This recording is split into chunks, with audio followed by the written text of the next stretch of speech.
Boxing related films പറയാമോ? അതിനെന്താ, ആലപ്പുഴ ജിംഖാന കണ്ടു, അതിനെക്കുറിച്ച് വീഡിയോന്റെ അവസാനം പറയാം. അതുകൂടാതെ നിങ്ങൾ നിർബന്ധമായും കണ്ടിരിക്കേണ്ട 2 കിടിലം മസ്റ്റ് വാച്ച് ആയിട്ടുള്ള ബോക്സിംഗ് ഐറ്റങ്ങളും കൂടി പരിചയപ്പെടുത്തുന്നുണ്ട്. ഒന്നാമത്തത് സാർപ്പട്ട പരമ്പര. ഇതൊരു കിടിലം സിനിമയാണ്.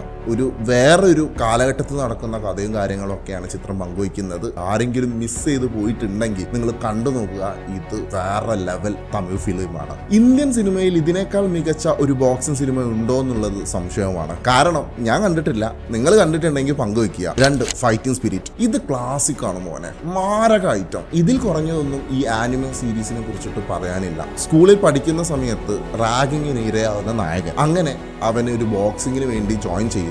നിങ്ങൾ ചിന്തിക്കുന്നുണ്ടാവും അവരെ തിരിച്ചടിക്കാനാണെന്ന്. അല്ലേ, നേരെ മറിച്ച് ഒരു സ്ട്രോങ് ആയിട്ടുള്ള ഒരു മനുഷ്യനാകാൻ വേണ്ടിയിട്ടാണ്. പിന്നീട് അങ്ങോട്ട് ഈ സാധനം കത്തി അങ്ങോട്ട് പോകുന്നുണ്ട്. മോട്ടിവേഷന്റെ പീക്ക് ലെവലാണ് ഈ ഒരു സീരീസ്. മൂന്നാമത്തത് ജിംഖാനയാണ്. അത് പറയുന്നതിനേക്കാൾ മുമ്പ് നിങ്ങൾ ഇതുവരെ നമ്മളുടെ പേജ് ഫോളോയോ സബ്സ്ക്രൈബോ ചെയ്തിട്ടില്ലെങ്കിൽ ഒന്ന് പരിഗണിക്കണം. ആലപ്പുഴ ജിംഖാന. ആദ്യമേ പറയട്ടെ, ഇങ്ങനെ ഒരു സിനിമ ഞാൻ കണ്ടിട്ടില്ല. ഈ സിനിമ ഒരു യുണീക്ക് എക്സ്പീരിയൻസ് തന്നെയാണ് എനിക്ക് പങ്കുവച്ചിട്ടുള്ളത്. കാരണം സാധാരണ ഒരു സ്പോർട്സ് സിനിമ പോകുന്ന ഒരു പാറ്റേൺ ഉണ്ട്. ആ ഒരു പാറ്റേണിനെ ബ്രേക്ക് ചെയ്തിട്ടാണ് ഈ ഒരു ചിത്രം പോകുന്നത്. ഒരുപാട് പുതുമ നിറഞ്ഞിട്ടുള്ള അന്തരീക്ഷം ചിത്രം സൃഷ്ടിക്കുന്നുണ്ട്. ഒരു വേറിട്ട ട്രൈ ആയിട്ട് തന്നെ തോന്നി. ഈ ചിത്രം എനിക്ക് ഒരുപാട് ഇഷ്ടപ്പെട്ടു. ഫാമിലി ആയിട്ട് ആഘോഷിച്ചിരുന്ന് കാണാൻ പറ്റുന്ന ഒരു സിനിമ തന്നെയാണിത്. അപ്പോൾ ഇതുകൂടാതെ ബോക്സിംഗ് റിലേറ്റഡ് ആയിട്ടുള്ള വേറെ ഏതെങ്കിലും സിനിമകളുടെയും താഴെ കമന്റ് ചെയ്യുക. നമുക്ക് പാർട്ട് 2 വേണമെങ്കിൽ ചെയ്യാം. ഫൈറ്റിംഗ് സ്പിരിറ്റ് ഇപ്പോൾ നെറ്റ്ഫ്ലിക്സിലും, സാർപ്പട്ട പരമ്പര ഇപ്പോൾ ആമസോൺ പ്രൈമിലും അവൈലബിൾ ആണ്. അപ്പോൾ ഫോളോ ഫോർ മോർ.